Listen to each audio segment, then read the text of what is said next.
These joists sit in these timber hangers right here, and they're fastened to this 2x10 right here, which is called a ledger board.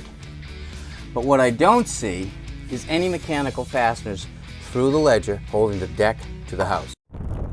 How does a man who built thousands of homes suddenly lose everything he spent a lifetime creating? For decades, Tom Silva was the unbreakable one, the steady heartbeat of this old house. The man who never cracked, even when roofs collapsed, storms hit, or cameras caught his worst moments. But in 2025, the world saw something they never expected: Tom shaking. Tom silent. Tom finally admitting the truth he hid for more than 2 decades. And when he revealed why he lost it all, even the people standing right beside him couldn't believe it. This wasn't bad luck, it wasn't age, it wasn't failure, it was something far darker, something that started years before anyone even noticed something was wrong. You're about to hear the real story, the one Tom never wanted the world to know. And once you hear the first detail, you won't be able to look away. Before the world knew his name, before television turned him into the calm, unshakable face of craftsmanship, Tom Silva was just a small kid standing in the cold dirt of Lexington, Massachusetts, trying to understand why adults suddenly looked so afraid.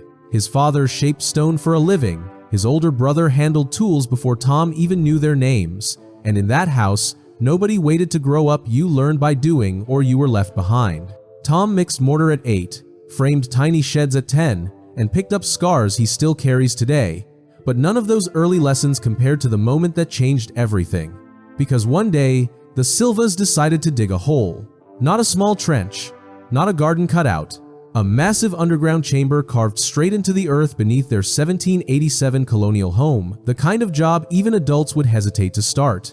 The Cold War had reached their doorstep, and the family was building a fallout shelter by hand. No machines, no shortcuts.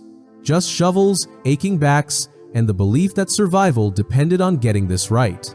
For 2 years, Tom helped pull boulders out of that chamber, frame walls in the freezing dark, and fit every piece together with more responsibility than any child should have carried. But something happened down there, something quiet, something permanent. He didn't just learn to build, he learned that building could save people, that a structure wasn't just wood and nails, it was safety, dignity, and a promise. And he had no idea that one day, decades later, fire would test that promise again, in a way that would pull him into a secret mission he never spoke about. But that part of the story doesn't begin until the next chapter. When Tom graduated in 1965, he ignored the scholarship everyone expected him to take and walked straight back into the work that had shaped him since childhood. By 19, he and his brother Dick scraped together a single pickup truck, a handful of borrowed tools, and a belief that hard work was enough to survive. Silva Brothers Construction started with tiny attic remodels, basic repairs, anything the neighborhood was willing to trust 2 young guys with. But the real shaping came from the jobs that went wrong. A roof collapse that almost crushed him forced the brothers to rebuild their standards from the ground up.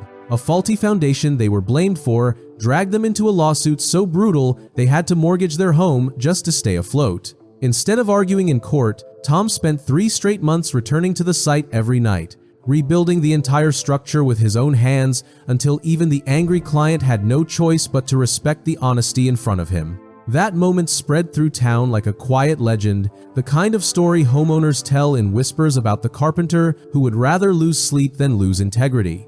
And behind that growing reputation, something else was forming inside Tom, the understanding that every mistake has a cost, and he would always choose to pay it himself before letting someone else suffer for it. But he had no idea that one day, those same instincts would push him into situations far bigger than lawsuits, situations where entire families, shattered by fire and loss, would depend on the same stubborn loyalty he carried from his earliest days. Tom never chased fame. It simply walked onto his job site one afternoon in 1986 when producer Russell Morash saw him cutting dovetail joints with the calm precision of someone who didn't need an audience to perform. Morash returned without warning, camera crew in tow, and asked Tom to fix a sagging porch on the spot. Most contractors would have cracked under the pressure, but Tom worked as though the cameras weren't even there, steady hands, slow breathing, every movement deliberate. That silent confidence earned him a place on this old house, and from the moment he stepped on screen, viewers felt something different. He wasn't trying to impress anyone, he was simply doing the job the way it should be done. But television didn't soften him. When Bob Vila suggested using power nailers to speed up a project, Tom refused and insisted on hand nailing every board the old-fashioned way, even if it meant slowing production and irritating the crew. That stubbornness wasn't ego, it was commitment. And then came the moment that showed everyone who he really was. During a 1989 shoot, a scaffold collapsed beneath him. Instead of saving himself, Tom pushed a cameraman out of the danger zone and took the fall alone, fracturing his wrist. He returned to work with a splint, refusing to let the show or the project fall behind. To viewers, he became a teacher. To the crew, he became the guy who would put his body on the line before letting someone else get hurt. And without realizing it, he was building a reputation that would one day pull him into something far larger than television, a world where disasters weren't staged for cameras and people didn't get second takes. In 1999, disasters stopped being something Tom explained on television and became something that hit his own family head-on when a fire tore through his brother Dick's home in Billerica and left nothing but a shell of the life that once stood.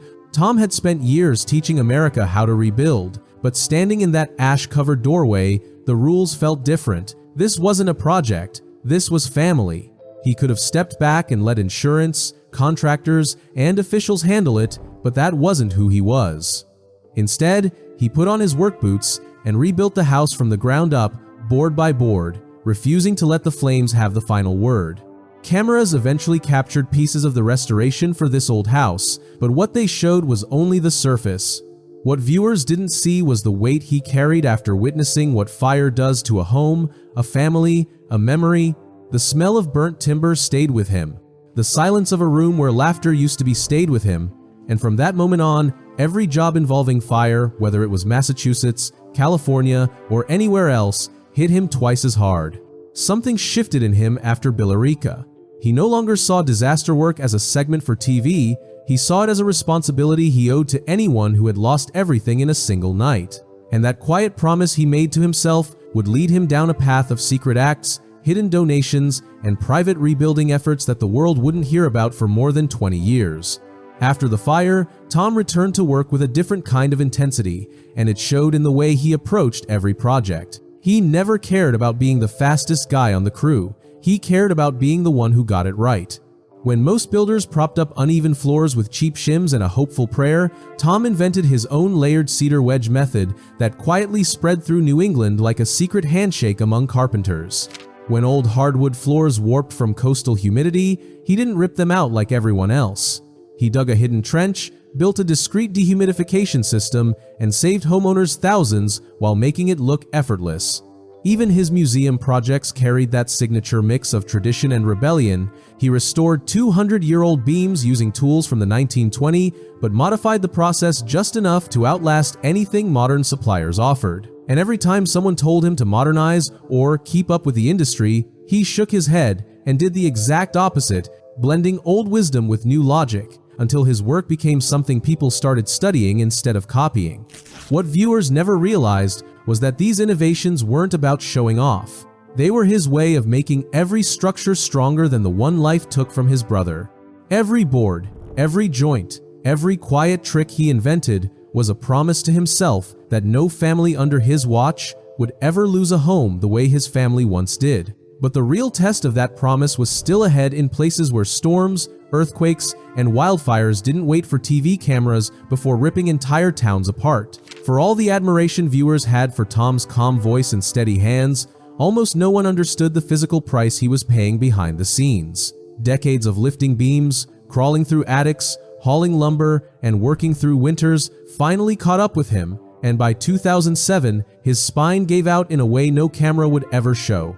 He went through 2 major back surgeries within months, surgeries that would have sidelined most people for a year, yet he returned to set in a matter of weeks, hiding braces under his work shirts and adjusting his posture so the audience wouldn't notice the pain etched into his movements.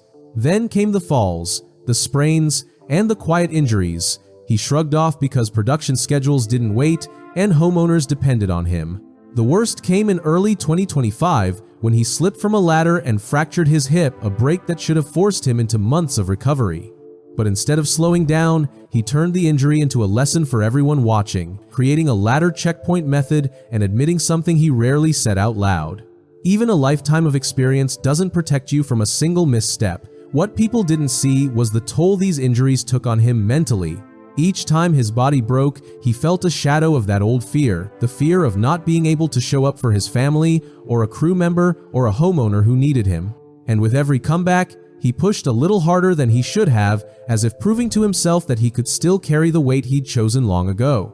But pushing through that pain was slowly steering him towards something bigger, a mission that demanded more from him than any TV project ever could. After rebuilding his brother's home, Tom thought he understood what fire could do, but it wasn't until he began traveling for this old house that the true scale of the devastation hit him. In California, he walked through neighborhoods reduced to gray dust, where entire lives had been erased in a single night, and the only thing left standing was the question, where do we even start? He studied how embers slipped under roofs, how heat warped structural beams from the inside out, and how families stood numb in the ashes, waiting for someone to tell them their home wasn't gone forever. He carried those scenes with him back to Massachusetts, where winter storms, electrical failures, and old wiring created their own kind of quiet disasters. And every time he stepped into a burned-out frame, something inside him tightened, a flashback to Billerica, to the smell, to the silence. He started advising homeowners privately, showing them how to harden their houses against future fires, teaching techniques that never made it into TV episodes because they weren't glamorous, just essential. But the turning point came when he met families who couldn't afford to rebuild at all. No insurance payout, no savings, no backup plan. These weren't clients. They were strangers who had run out of options. And somewhere in those visits, Tom made a choice he never announced publicly. If a family had nowhere to go, he would make sure they did. Not through speeches, not through charity events, quietly, directly, and always without asking for credit.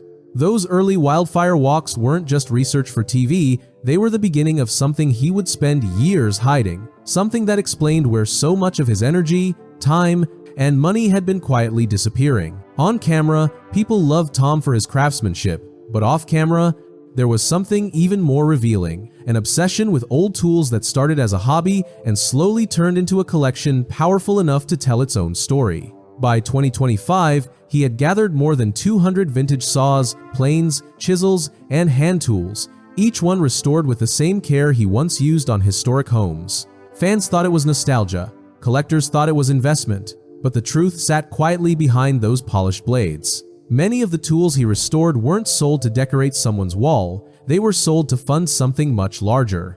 Every time he brought an antique saw back to life, the money went straight into a pot. Only a handful of people even knew existed, a silent fund used to help families rebuild after fires, storms, or sudden disasters. Not a foundation with a website, not a charity with a logo, just Tom doing what he'd always done, fixing what was broken. Some tools even went directly into the hands of young carpenters who couldn't afford proper equipment, apprentices he believed deserved a chance to build their own future. And as his collection grew, so did the number of people who unknowingly benefited from it. To the world, it looked like a harmless hobby. To Tom, it was a quiet engine powering the promises he made in burned-out neighborhoods and shattered homes. And nobody realized how far this hidden mission had gone not until 2025, when the first whispers about the Silva brothers fund started slipping out from people he had helped in secret. When the whispers finally surfaced in 2025, fans expected some dramatic downfall, a hidden bankruptcy, or a secret scandal. But what came out was something far quieter and far heavier. Tom Silva didn't lose his career. He didn't lose his reputation. What he lost were the things no camera ever captured. The savings he quietly diverted to families who couldn't rebuild. The hours he should have spent resting but spent fixing homes no one paid him to save. The strength his body gave up piece by piece after decades of refusing to slow down. While other television personalities built brands, Tom built roofs over strangers' heads. While others cashed in on fame, he cashed out tools, time, and energy to help people who would never appear in an episode. And the closest he ever came to explaining it was a single line he told a young apprentice, "A good house outlives you, and so should the things you do for people." By the time rumors of retirement began swirling, Tom didn't fight them because he understood something most viewers didn't.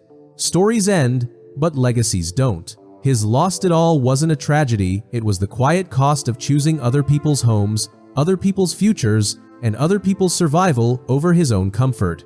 And as he prepares for what might be his final special, one thing is clear: the houses he restored may stand for a century, but the lives he rebuilt in secret will stand even longer. Today, Tom Silva stands in a place very few craftsmen ever reach, not retired, not chasing fame, just living quietly in the life he spent decades building. He still appears on this old house, guiding viewers with the same calm patience that made him America's most trusted contractor, and he still stays close to Silva Brothers Construction, the family business he helped create from nothing more than borrowed tools and stubborn grit.